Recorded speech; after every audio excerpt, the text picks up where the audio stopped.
আজকের যে বিক্ষোভ সমাবেশ তা নিঃসন্দেহে ঐতিহাসিক। ঐতিহাসিক কেন? আমরা যদি ভেবে দেখি, আমরা যদি একটুখানি আমাদের স্মৃতিশক্তিটাকে দৌড়াবার চেষ্টা করি, তাহলে দেখতে পাবো যে স্বাধীনতার পরবর্তী সময়ে বোধহয় পুরুলিয়া জেলায় সমস্ত আদিবাসীদেরকে নিয়ে এত বড় মহাসম্মেলন, মহাবিক্ষোভ কর্মসূচি কোনোদিন গ্রহণ করা হয় নাই। আজকের এই সম্মেলন প্রমাণ করে দিচ্ছে যে এই সম্মেলন এক ঐতিহাসিক সম্মেলন, এক ঐতিহাসিক সমাবেশ। যারা অনেক দূর থেকে আমাদের দেখে হাসতো, ওই দেখো সাঁওতালদের সঙ্গে ভূমিজদের সঙ্গে মুন্ডাদের, কোড়াদের কেমন বিরোধ আছে দেখো, তারা আজকে ভয় পেয়ে গেছে। আদিবাসীদের 40টা গণসংগঠন, 40টা সাবকাস্ট আজ এই শিমুলিয়ার মাঠে হাজির হয়েছে। তারা প্রমাণ করে দিচ্ছে আদিবাসীদের মধ্যে জুমিত আজ থেকে 1000 বছর আগে ছিল, আজও আছে, আর আজ থেকে 1000 বছর পরেও থাকবে। তোমরা যতই চেষ্টা করো, এই ঐক্য কোনোদিন ভাঙতে পারবে না। আমি বেশ কয়েকদিন প্রস্তুতি নিয়েছিলাম যে এইরকম একটা বিক্ষোভ সমাবেশে যেখানে হাজার হাজার আমার আদিবাসী ভাই বন্ধুরা আসবে, তাদের সামনে আমি চিৎকার করে বলবো যে যারা আমাদের ন্যায্য অধিকারকে কেড়ে নিতে চাইছে, আমাদের সংবিধানের সংরক্ষিত অধিকারকে কেড়ে নিতে চাইছে, তাদেরকে আমরা যোগ্য জবাব দেব। যে লোকগুলো এতদিন ধরে আমাদেরকে আদিবাসী, আমাদেরকে সাঁওতাল, মাঝি, আমাদের মুন্ডা বলে যারা কটাক্ষ করেছে, তারা আজকে আদিবাসী তকমা পাওয়ার জন্য কত ভেগ ধরছে, তাদের বিরুদ্ধে ক্ষোভটাকে উগলে দেবো ভেবেছিলাম। তারা ইতিহাসকে কিভাবে বিকৃত করছে, কিভাবে তারা ওই রঘুনাথ মাহাতোকে নিয়ে এলো, এক কাল্পনিক চরিত্র, কিভাবে তারা নিয়ে এলো ওই চানকু মাহাতোকে, যাকে কিনা বলছে সাঁওতাল বিদ্রোহের মহানায়ক, কিভাবে তারা বলছে চোহার শব্দটা প্রথমে আমরা বলেছি, পরে আদিবাসীরা নিয়েছে। ওরা বলছে সোহরায় আর কারাম এইগুলো সব আছে আমাদের আগে, পরে আমাদের কাছ থেকে চুরি করে ওরা নিয়েছে।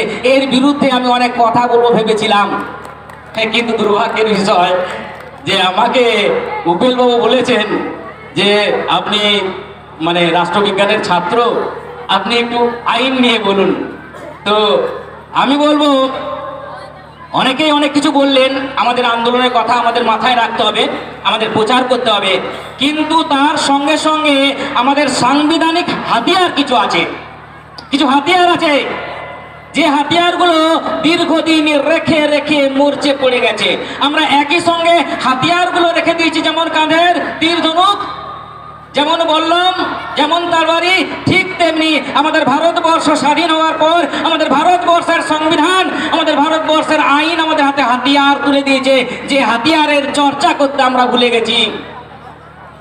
আমার ভালো লাগলো, আজকে আমি যখন বেরিয়েছিলাম অনেক ছাত্র ছাত্রীর সঙ্গে দেখা হলো, লালপুর কলেজ থেকে এক গাড়ি ছাত্রছাত্রী এসছে, আমার খুব ভালো লাগলো।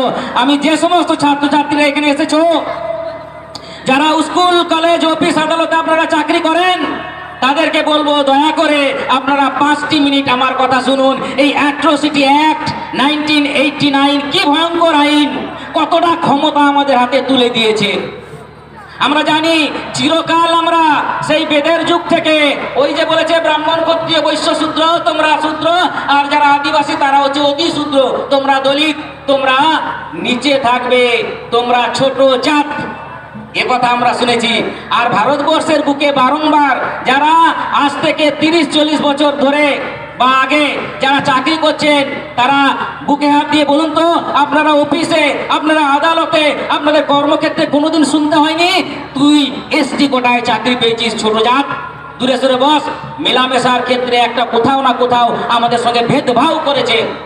আর এই ভেদভাব যেটা সংবিধান সমর্থন করে না, সংবিধান সাম্যের কথা বলে, সমানাধিকারের কথা বলে, সমমর্যাদার কথা বলে, সেইটা প্রতিষ্ঠিত হয়েছে এই আইন, যে আইনের নাম হচ্ছে schedule caste and schedule tribe prevention of atrocities act 1989।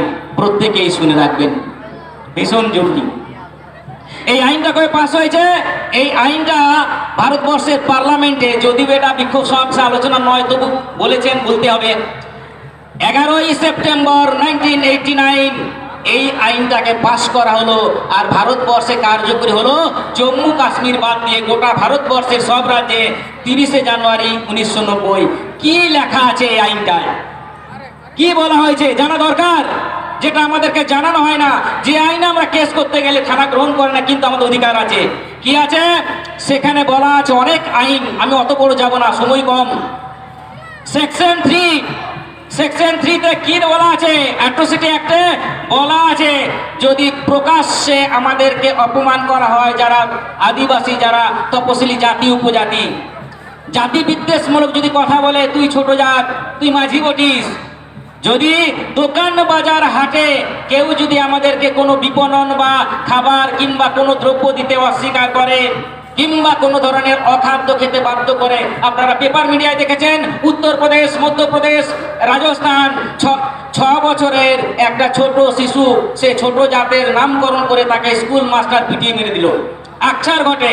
তো এই যে বিষয়গুলো, কালি লেপন করে দেওয়া, নোংরা জীবজন্তু ফেলে দেওয়া ঘরের সামনে, কিংবা পানীয় জলের উৎস যেটা রয়েছে পুকুর, যেটা রয়েছে নলকূপ, যেটা রয়েছে কুয়ো, সেখানে যদি তারা নোংরা করে দেয়, অন্য কাস্টের, জেনারেল কাস্টের মানুষ যদি কোনো পূজা মন্দিরে বা কোনো স্থানে যদি প্রবেশ করতে না দেয়, তাহলে এই আইনের অনুযায়ী সেই লোকটার বিরুদ্ধে, যে কিনা জেনারেল কাস্টের, তার বিরুদ্ধে এই আইনে কেস করা যায়।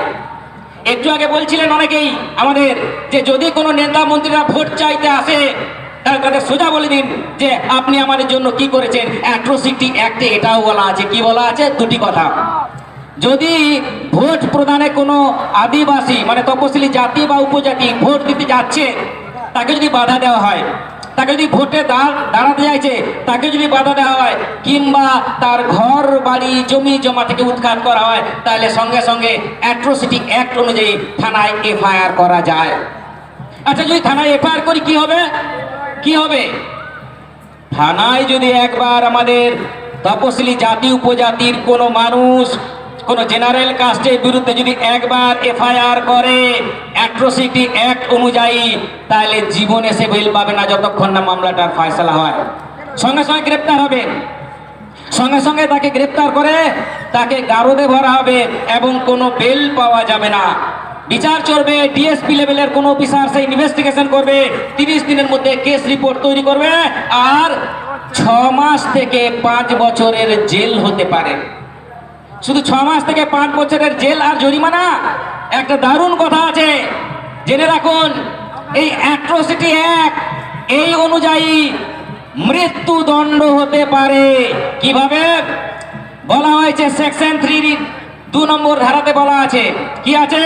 যদি কেউ কারো সম্পত্তি যদি ধ্বংস করে দেয়, আগুন জ্বালিয়ে দেয়, সেটাকে নষ্ট করে দেয়, এর কারণে কোনো মিথ্যে মামলা দিয়ে, এছাড়া মানে কি মিথ্যে মামলা দিয়ে তাকে মিথ্যে মানে সাক্ষী জোগাড় করে তাকে যদি ওই যাবজ্জীবন কারাদণ্ড করে কোনো আদিবাসীকে, কোনো তপশিলি জাতিকে, আর সেটা যদি মিথ্যে প্রমাণিত হয়, তাহলে এই অ্যাট্রোসিটি অ্যাক্টের ধারা অনুযায়ী যে লোকটা মিথ্যে কেস করেছে আপনার নামে, যার জন্য আপনার জেল জরিমানা হয়েছে, যে আপনার সম্পত্তি ধ্বংস করেছে, তার মৃত্যু দণ্ডাদেশ পর্যন্ত আইন দিতে পারে। অত্যন্ত দামি কথা। সুতরাং এই যে বিষয়গুলো, এছাড়াও বলা আছে প্রত্যেকটা বিচার যাতে সুষ্ঠুভাবে হয় তার জন্য স্বতন্ত্র আদালত থাকবে। আর বলা হয়েছে কি, এটার সঙ্গেও বলা হয়েছে যে যে অভিযুক্ত হবে, যার বিরুদ্ধে অভিযোগ করা হবে, তাকে সঙ্গে সঙ্গে গ্রেপ্তার করা হবে, তার আইনের কেস যত হবে। ভালো করে শুনবেন, অ্যাট্রোসিটি অ্যাক্ট অনুযায়ী যদি কেস করা হয়, তাহলে যাতায়াতের খরচা, উকিল খরচা, এইগুলোর জন্য 1 লাখ থেকে 8,50,000 পর্যন্ত সরকারের কাছে ক্ষতিপূরণ পাওয়া যাবে। তাহলে এই যে আইন এখানে বলা ছিল না, তবু বলছি, আপনারা সচেতন হন, সজাগ হন। আর ওই যারা আজকে মনে করছে যে 5 দিনের রেল লোকো এসটি হয়ে যাবে, তাদের কাছে এই বার্তা পৌঁছে দেওয়ার দরকার আছে যে আদিবাসী মানুষরা ঐক্যবদ্ধ। তারা 1000 বছর আগে হুল করেছে, উলগুলান করেছে, জোয়ার বিদ্রোহ করেছে। তারা যদি একবার ময়দানে নামে, ভারতবর্ষের কারো হিম্মত নেই এই আদিবাসীকে ঠেকিয়ে দেবে। এই বার্তাটা প্রত্যেকটা যারা চাইছে আজকে ডুপ্লিকেট করে এসটি হতে, যারা চাইছে যে তাদের এই এসটিদেরকে ভুলিয়ে রাখা হবে। সমস্ত এমএলএ এমপি থেকে জনগণকে বুঝিয়ে দেওয়া দরকার রয়েছে, আদিবাসীরা জীবন দেবে তবু কিন্তু তারা পিছপা কোনোদিন হবে না, এই বার্তাটা পৌঁছে দেওয়ার দরকার রয়েছে। সবাইকে আরেকবার উলকুলান জোহার। সবাই ভালো থাকুন এবং সুস্থ থাকুন, আন্দোলনে সামিল হন। জোহার।